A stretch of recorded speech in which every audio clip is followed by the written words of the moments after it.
He's as precious as apple pie. Those were the words my mother-in-law Nancy used when she saw my newborn son. She showered him with such adoration. It was clear she truly loved him. She willingly took care of him when I was at work. But at the time, I didn't notice it.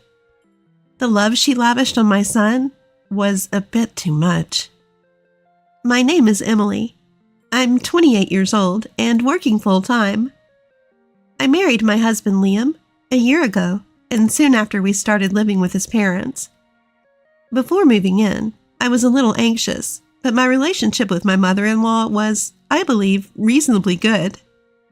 She even helped us with household chores, since my husband and I are both busy with work. But if there was one thing that bothered me, it was the daily questions about our plans to have a child. It's been a year since you got married. Aren't you planning to have children yet? I think it's about time you started. You're not getting any younger. Don't you think you should be more mindful of that? Day in, day out, the topic of having kids would come up. Perhaps my mother-in-law meant no harm, but for me, it was becoming a source of stress. It's not like I didn't want kids. But I was also working, and we had financial considerations to think about. My mother-in-law says it's been a year, but from my perspective, we had just been married for a year. I wanted to continue working, and if we were to have children, I wanted a bit more financial security. So having kids right after getting married was not in my plans. I knew my mother-in-law was looking forward to a grandchild from the start of our marriage. But her constant demands, disregarding our situation, were becoming a problem. Feeling worn out from the constant pressure, one night after my mother-in-law went to bed, I decided to discuss it lightly with my husband. She keeps bringing up the topic of kids. What do you think? The daily remarks are putting a lot of pressure on me. I was honest with him about how stressful it was to be constantly asked about grandchildren, without any consideration of our situation. Well, Mom was really looking forward to a grandchild, but I didn't realize she was pressing you this much. I'm sorry. My husband seemed surprised. He hadn't thought his mother would be so persistent. He promised to talk to her about it. Then my husband made a suggestion. Not because Mom is pushing us, but shouldn't we start thinking about having a kid? You know, I've got a promotion coming up, and it looks like my salary will increase, Liam revealed. So we'll have a bit more room in our budget, and I think it might be less risky to have a child while you're still young, Emily. He wasn't forcing the issue, but he wanted to add this to the mix. He hoped I would consider it. Well, if your salary is going to increase, that might be a good idea. Okay, I'll think about it. But for now, please talk to Nancy about easing up. I requested some time to consider, and emphasized to Liam that while I was open to having a child, I needed his mom to stop pressuring us. A few days later, Liam did talk to his mom, and thankfully, her constant prodding stopped. After that, the topic of kids never came up in direct conversations, and before I knew it, I was feeling less stressed. Once things settled down, I found myself more open to the idea of having a child. Just like Liam suggested. About that baby, I think we should move forward with what we talked about. Considering our age and health, sooner might be better, I told him. So we decided to wait for his promotion to be confirmed, and then we would start trying for a baby. Half a year later, everything fell into place, and I found out I was pregnant. We were happy, but nobody was more thrilled than Nancy. She had been waiting for this moment to become a grandmother. Every day, she was restless with anticipation, always checking up on me, which was quite endearing. Although I didn't appreciate her rushing us, I knew it was because she wanted a grandchild so badly. Gradually, I found myself able to interact with her in a more relaxed manner. A few months later, the day of my delivery arrived. Despite my many fears and worries, with the support of my husband and Nancy, I successfully gave birth to a healthy baby boy. We named him Jackson. The joy I felt holding our little son was immeasurable. After the delivery, I went on parental leave and dedicated my time to taking care of our newborn. As a first-time mom, I was groping my way through child rearing, and it was a lot harder than I had anticipated. Nevertheless, the joy of having Jackson far outweighed the hardships, and I cherished every moment I spent with him. Time flew by quickly, and before I knew it, Jackson was nearly a year old, and my parental leave was about to end. I decided to return to work as planned, but then we hit a snag. We couldn't find a child care center. I knew there was a shortage, but I didn't expect it to be this difficult. Liam and I were left scratching our heads.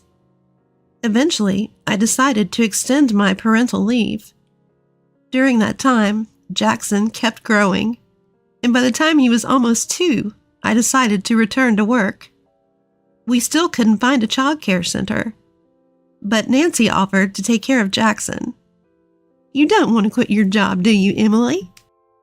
I'm always home anyway, so please don't hesitate to leave him with me," she said. "I'll just be bored if I'm alone." Our offer was a godsend. With our son turning 2, my husband and I had been planning to enroll him in preschool when he hit 3. There seemed to be enough openings at nearby kindergarten, and we thought we could somehow manage for another year. For the past 2 years, we'd been sharing childcare responsibilities with my mother-in-law. She was someone we felt we could trust to care for our son. Thanks to her, I was able to make a successful return to work. So I started working again. Everything was going smoothly at work, and our life was complaint-free. A year after we started this lifestyle, as our son was about to turn 3, I noticed something odd about him. He used to be thrilled when I came home, but now he seemed distant. He was always around my mother-in-law, not wanting to get close to me. I thought maybe he'd become too attached to my mother-in-law because she was looking after him. But I was also doing my best to communicate with him. I wondered what could have possibly happened. Then, something even more worrying occurred.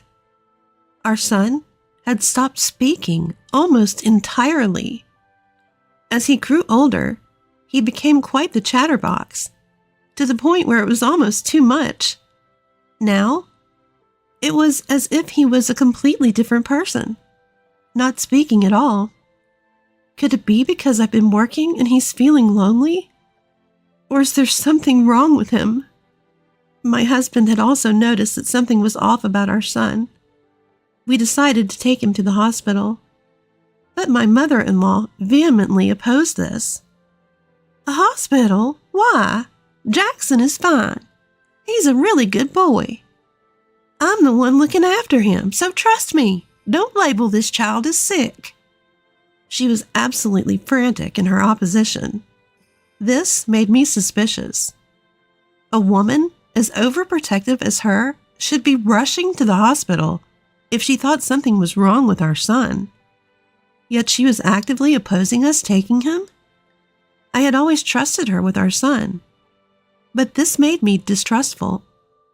My husband also felt there was something off about my mother-in-law and brought it up one night after she'd gone to bed. "Do you really think there's nothing wrong with Jackson? Mom was so adamant that he's fine." "I think we should get him checked out." I agreed with my husband. Our once talkative son had become entirely subdued. No matter how much my mother-in-law assured us he was fine, we couldn't just let it be. We decided on the spot to take him to the hospital immediately. A few days later, my husband took time off work to match my schedule, and we took our son to the hospital. My mother-in-law seemed unhappy about this until the end. "I told you he's fine. This is a wild goose chase." She was still angry as we left the house.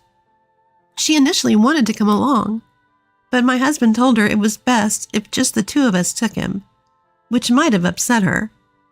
Ignoring my mother-in-law's irritation, we headed to the hospital with our son. Our son was our main concern, not my mother-in-law. Throughout our journey to the hospital, our son remained silent. My husband and I attempted to lighten the mood, to break his silence, but it was in vain. Could something be wrong with him? We exchanged worried glances. Upon arrival at the hospital, our son went through a series of tests. My husband and I stood by anxiously, awaiting the doctor's diagnosis. We were prepared to accept any result calmly, but the doctor's diagnosis was something we hadn't expected. Despite the multitude of tests, the doctor stated that there was no physical abnormality in our son. A sense of relief washed over us, but it left us puzzled. Why had our son changed so drastically? To our queries, the doctor suggested, "It might be something psychological." What could he mean by psychological? On our way home from the hospital, my husband and I discussed various possibilities. Still, we arrived home without any clear answers. As soon as we entered the house, my mother-in-law, as if lying in wait, asked us about the test results. When we told her that there were no physical issues, she responded with a triumphant, "See, I told you so." We deliberately kept quiet about the psychological aspect, knowing that she would likely create a fuss over it. From then on, my husband and I paid more attention to our son than ever before. I made a point of coming home from work as early as possible to spend more time with him. My husband did the same, trying to converse with our son more, even sharing a bath with him, ensuring he established solid communication. Gradually, changes started to appear in our son. He still didn't talk much, but he began to approach me with a smile, just like before.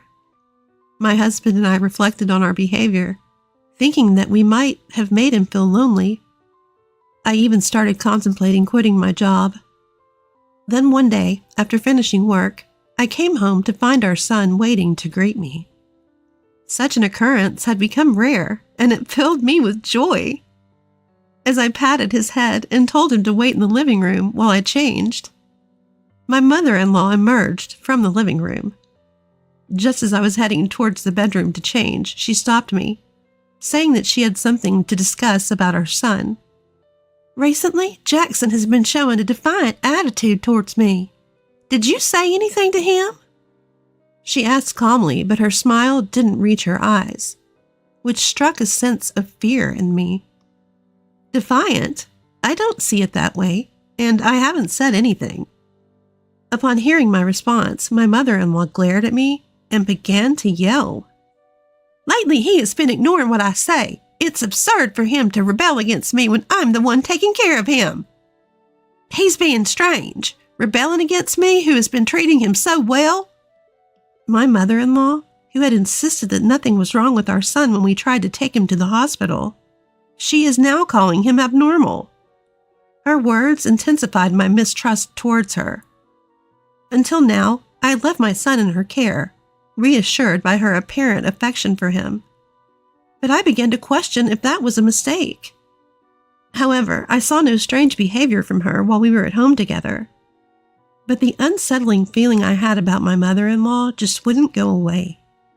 I decided to find out the truth for myself. After having a chat with her, I pulled out an old voice recorder I had used for work and secretly set it up in the living room the following morning. I didn't feel great about spying on my family, and I thought my husband might oppose if I told him about this, so I kept it a secret. Obviously, since the goal was to monitor my mother-in-law, I didn't let her in on the plan either. The next day, after I got home from work, I retrieved the recorder from the living room and played back the recording in our bedroom. What I heard was outrageous. It was my mother-in-law saying the unthinkable. My hand was shaking from shock, and I felt a surge of anger. I was mad at my mother-in-law, and at myself for not noticing this before. I collected myself, then contacted my husband. I asked him to come home as soon as he could. I was thinking about leaving the house with our son. I apologized for recording without permission. I attached a message and sent him the audio file I had retrieved from the recorder. Then I quickly returned to the living room, picked up my son, and took him to the bedroom. My mother-in-law looked slightly annoyed, but she didn't say anything. As I put my son to sleep in the bedroom, I waited for my husband to come home. Watching my son's peaceful sleeping face, I heard my husband returning home. Then, I heard him yelling from the living room. "Hey, Mom, what's the meaning of this?" He must have rushed back home. My husband was panting. I hurried to the living room as quietly as possible so as not to wake my son. "What do you mean? What's going on?" There was my mother-in-law, stunned by my husband's uncharacteristic rage. I tried to calm my husband down. "Jackson is sleeping." At my words, my husband seemed to come back to his senses. He took a deep breath and motioned for my mother-in-law to sit in front of us. Wait, what? What's happening?" I placed the recorder in front of my clueless mother-in-law. Then I explained why my husband and I were upset. "I'm sorry, but we recorded you while you were alone with Jackson. Can you explain this to us?" I said, and played the stored audio. The numerous words that my mother-in-law had presumably spoken to my son filled the room. It was painful to hear them again. But my husband and I silently endured it and let her listen. "When will you understand I am your mom? You should call me Mom, okay? That woman is not your mom, so don't get along with her even when she comes back. You've been clinging to that woman lately, and you've even welcomed her home yesterday, but you don't have to do that." To my shock, my mother-in-law was demanding our son to call her Mama. Even when I, his actual mother, returned home, she insisted that he shouldn't get close to me.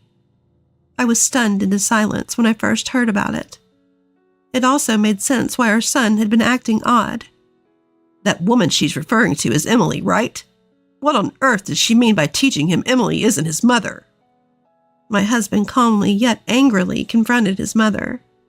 Rehearing the recording, I realized how unsettling it was. "No, you got it all wrong. This is just a game. I'm just trying to make things fun for him." A pathetic excuse spilled from my mother-in-law's mouth. What kind of game was this supposed to be?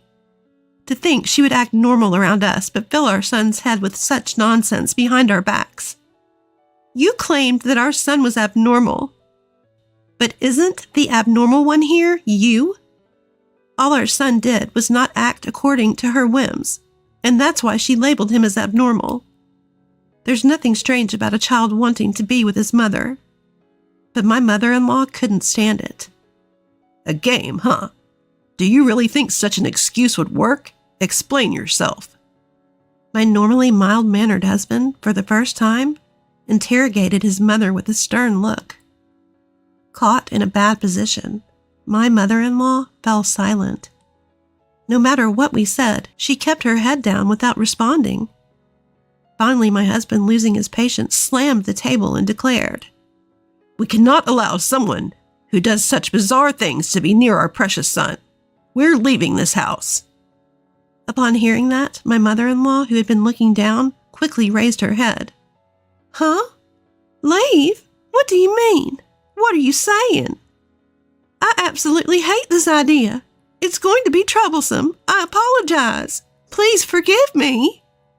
She must have realized what it meant for us to leave. The previously silent mother-in-law suddenly began to apologize. If we left, not only would she lose her grandson she longed for, her life would also become difficult. We had been taking care of most of her living expenses. I felt deep contempt for her when she raised her voice the moment she realized her future living conditions were in jeopardy. "Do you think a mere apology can solve this? Do you know how our 3-year-old son felt? Thinking about our son, I couldn't hold back my tears. My husband seemed to feel the same. His eyes red. He threw an even colder gaze at his mother. We're leaving, whether you're troubled or not. As far as we're concerned, you're no longer family. With that, he grabbed my hand and headed for our room. We began to pack, picked up our sleeping son, and left the house. The moment we left, my husband apologized to me for his mother's behavior, but I couldn't bring myself to blame her alone. We are also responsible for not noticing it earlier and leaving him with her. Hearing that, my husband murmured in agreement. But severing ties with my mother-in-law was a decision my husband and I made. It was undeniable that our current situation was having a negative impact on our son. That's why we, as parents, must improve it. As we discussed this, we hailed a cab and headed for my parents. I had contacted them before confronting my mother-in-law, so both my dad and mom warmly welcomed us. There, my husband apologized to our son about his grandmother and patiently listened to his side of the story. However, as expected, our son didn't say a word. He might be hurt deep down. Let's give him some time until he's ready to talk. We decided to prioritize keeping him as calm as possible for now, while also considering counseling for him. Jackson, I'm sorry. From now on, it's just going to be the 3 of us. Mom, Dad, and you. You don't have to worry about anything anymore. My husband gently patted our son's head as he said this. Then, in a feeble voice, our son said, "I don't like Grandma." "Jackson, can you talk?" Surprised, I raised my voice. Both my husband and I, holding back tears, waited for our son to say more. Once we told him he would no longer be living with his grandmother, he slowly began to share everything. The fear of her rage if he didn't treat her as his mother, which made him unable to say a word. Being told that I was a wicked demon and that he should stay away from me.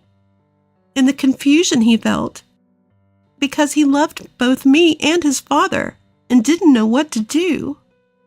In his own halting words, he spoke slowly.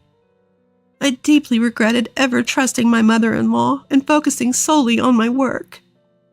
My husband and I continued to apologize to our son, telling him that from now on, it would be just us 3 always together. We tried our hardest to convey to him how much both of us loved him. Since then, until we found our next home, we lived at my parents' house. Thanks to my mother-in-law's absence, our son started regaining his cheerful self, even speaking with me normally again. Every day, I am sincerely glad to see his smile back. My husband gets daily messages from his mother, begging him to come back home, but he never responds. I used a blocking feature to avoid getting any messages from her. Just the other day, my husband went alone to his parents' house to retrieve our belongings. He apparently completely ignored his mother even then. He told me she was crying loudly, like a child.